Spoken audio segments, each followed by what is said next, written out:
Halo semuanya.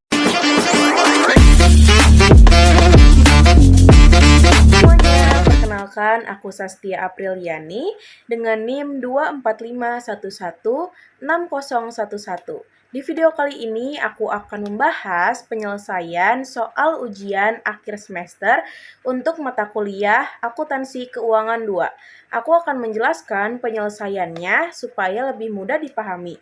Jadi langsung aja kita mulai dari soal yang pertama. Pada mata kuliah Akuntansi Keuangan 2 terdapat 4 soal. Di sini saya akan jelaskan secara bertahap, mulai dari memahami soal, menganalisis, penyusunan jurnal, dan penyajian laporan keuangan. Masuk ke soal pertama. Pada soal ini diketahui bahwa PTMU itu membeli 100.000 lembar saham PTMC pada tanggal 1 Oktober dengan harga 1.000 per lembar. Selain itu terdapat biaya transaksi sebesar 5 juta. Persentase kepemilikannya hanya 10%, sehingga investasi ini tidak memberikan pengaruh signifikan terhadap PTMC. Oleh karena itu, investasi dicatat sebagai aset keuangan yang diukur berdasarkan nilai wajar. Nah, di sini kita diminta untuk buat jurnal dan sajikan investasi pada laporan keuangan. Selanjutnya kita masuk ke jurnal teman-teman. Pada tanggal 1 Oktober 2024, jumlah saham yang dibeli sebanyak 100.000 lembar dengan harga pasar Rp1.000 per lembar, sehingga nilai pembelian saham sebesar 100 juta dan dicatat sebagai investasi saham PTMC. Nah, karena terdapat biaya transaksi sebesar 5 juta, maka biaya tersebut dicatat sebagai beban transaksi investasi saham. Sedangkan kas yang keluar seluruhnya yaitu sebesar 105 juta. Selanjutnya pada tanggal 31 Desember 2024 dilakukan penyesuaian nilai wajar. Harga pasar naik dari Rp1.000 menjadi Rp1.300 per lembar. Nah, artinya nilai investasi itu meningkat menjadi 130 juta. Nah, karena sebelumnya nilai investasi sebesar 100 juta, maka terdapat keuntungan yang belum direalisasikan sebesar 30 juta.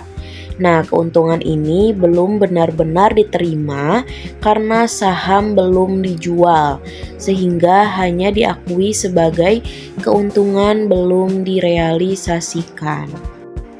Kemudian pada bulan Mei 2025, perusahaan menerima dividen. Nah, karena kepemilikan saham sebesar 10%, maka dividen yang diterima adalah 10% dari total dividen, yaitu 20 juta. Selanjutnya pada 1 Oktober 2025, perusahaan menjual 50.000 lembar saham. Harga jualnya itu sebesar 60 juta. Namun terdapat biaya transaksi sebesar 1 juta, sehingga kas bersih yang diterima menjadi 59 juta. Nah, nilai investasi yang dilepasnya sebesar 50 juta.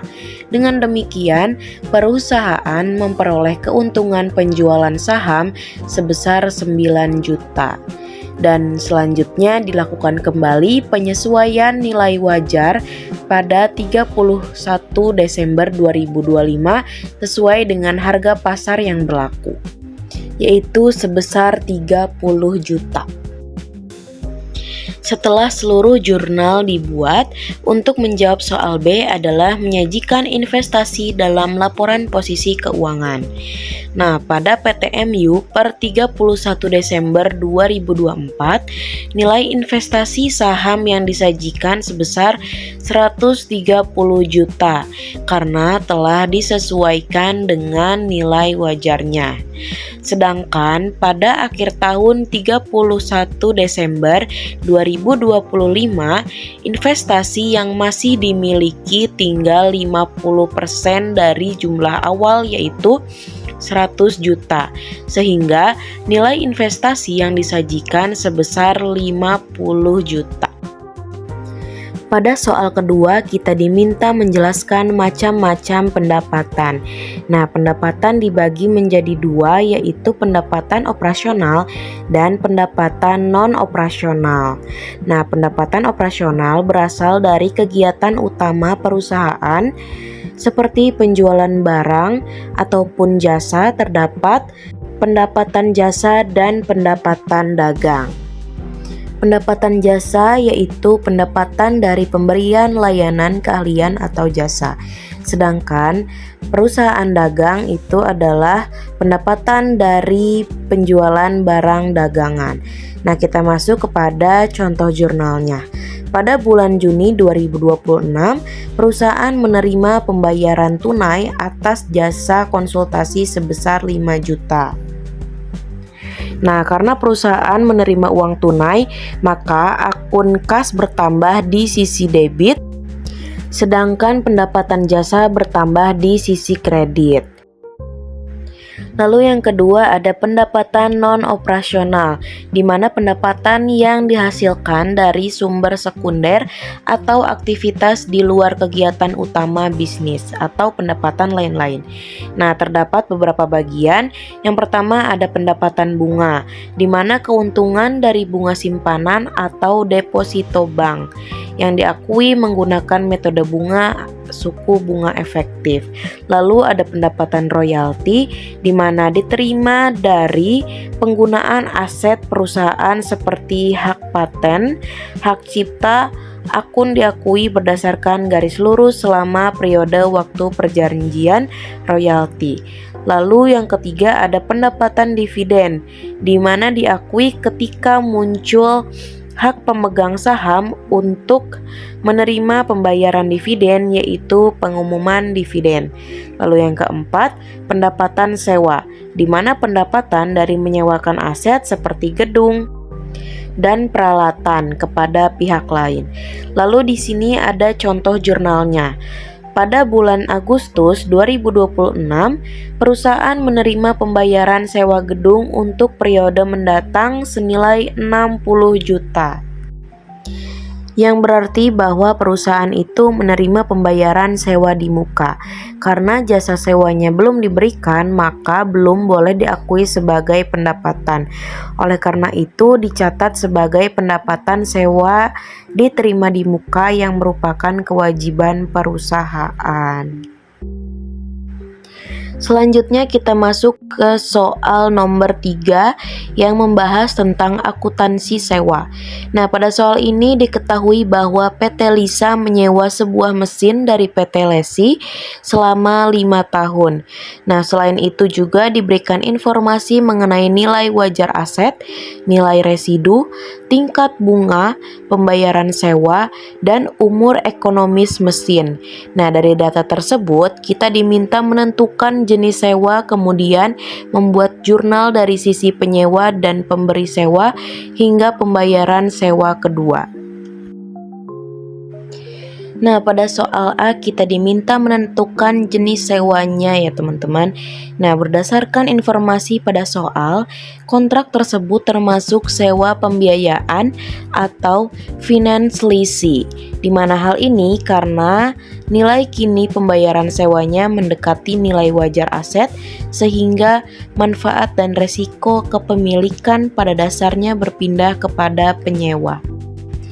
Langkah selanjutnya adalah menyusun tabel amortisasi, di mana tabel ini bertujuan untuk mengetahui bagaimana kewajiban sewa berkurang setiap kali dilakukan pembayaran. Nah, selain itu tabel amortisasi juga membantu dalam menentukan besarnya beban bunga dan sisa liabilitas sewa pada setiap periode. Kolom pertama yaitu tanggal, di mana menunjukkan waktu terjadinya transaksi mulai dari awal kontrak setiap pembayaran sewa hingga akhir masa sewa. Lalu kolom kedua adalah penerimaan sewa, di mana kolom ini menunjukkan jumlah pembayaran sewa yang diterima setiap periode. Sesuai soal, pembayaran dilakukan setiap awal tahun dengan jumlah yang sama, yaitu sebesar 55.267.205,81. Lalu kolom ketiga yaitu pendapatan bunga 10%, di mana pendapatan bunga dihitung berdasarkan saldo piutang sewa yang masih tersisa dengan menggunakan tingkat bunga implisit sebesar 10%. Lalu kolom berikutnya adalah pengurangan pokok piutang, di mana nilai pada kolom ini diperoleh dari penerimaan sewa dikurangi pendapatan bunga. Bagian inilah yang digunakan untuk mengurangi piutang sewa. Dan kolom terakhir adalah piutang sewa, di mana kolom ini menunjukkan sisa piutang sewa setelah dikurangi pengurangan pokok piutang pada setiap periode. Nilainya harus menurun hingga akhirnya menjadi 0 dan pada akhir masa sewa, yang berarti seluruh piutang telah dilunasi. Nah, selanjutnya dibuat jurnal baik dari sisi penyewa yaitu PT Lisa maupun dari sisi pemberi sewa yaitu PT Lesi sesuai transaksi yang terjadi. Nah, pada masa awal sewa, pihak penyewa itu mengakui aset hak guna di sisi debit dan liabilitas sewa di sisi kredit. Hal ini karena penyewa memperoleh hak untuk menggunakan aset sekaligus memiliki kewajiban untuk membayar sewa di masa yang akan datang. Lalu kemudian pada saat pembayaran sewa pertama dilakukan, kas akan berkurang sehingga dicatat di sisi kredit. Sementara itu, sebagian pembayaran akan mengurangi liabilitas sewa dan sebagian lagi diakui sebagai beban bunga sesuai dengan metode suku bunga efektif. Dan langkah yang sama digunakan pada pembayaran sewa kedua, yaitu menghitung bunga terlebih dahulu, kemudian mengurangi saldo liabilitas sewa setelah dilakukan pembayaran. Nah, pada soal terakhir kita diminta untuk membuat jurnal koreksi. Nah, langsung saja kita jawab, di mana kasus pertama terjadi ketika perusahaan membeli perlengkapan kantor secara kredit sebesar 220.000. Namun transaksi tersebut justru dicatat sebagai pembelian tunai sehingga akun kas berkurang, padahal seharusnya yang bertambah adalah utang usaha. Nah, karena itu jurnal koreksi yang dibuat dengan mendebitkan akun kas untuk mengembalikan saldo kas yang sebelumnya salah dikurangi dan mengkreditkan akun utang usaha untuk mengakui kewajiban perusahaan kepada pemasok. Jadi, tujuan jurnal ini adalah menghapus kesalahan pada akun kas dan menggantinya dengan akun utang usaha sesuai transaksi yang sebenarnya. Lalu pada kasus kedua, perusahaan membayar beban iklan sebesar 172.000. Namun saat dicatat beban iklan hanya sebesar 135.000. Artinya terdapat kekurangan pencatatan sebesar 37.000. Oleh karena itu, dibuat jurnal koreksi dengan mendebitkan beban iklan sebesar 37.000 agar nilainya menjadi benar, dan selanjutnya akun yang dikreditkan disesuaikan dengan pencatatan sebelumnya sehingga saldo akhir transaksi sesuai dengan jumlah yang sebenarnya. Nah, itu dia tadi pembahasan 4 soal untuk ujian akhir semester akuntansi keuangan 2. Semoga penjelasan yang aku sampaikan dapat membantu memahami langkah-langkah penyelesaian setiap soalnya. Terima kasih sudah menyimak video kali ini. Saya Sastia Apriliani, pamit undur diri. Sampai jumpa di kesempatan selanjutnya.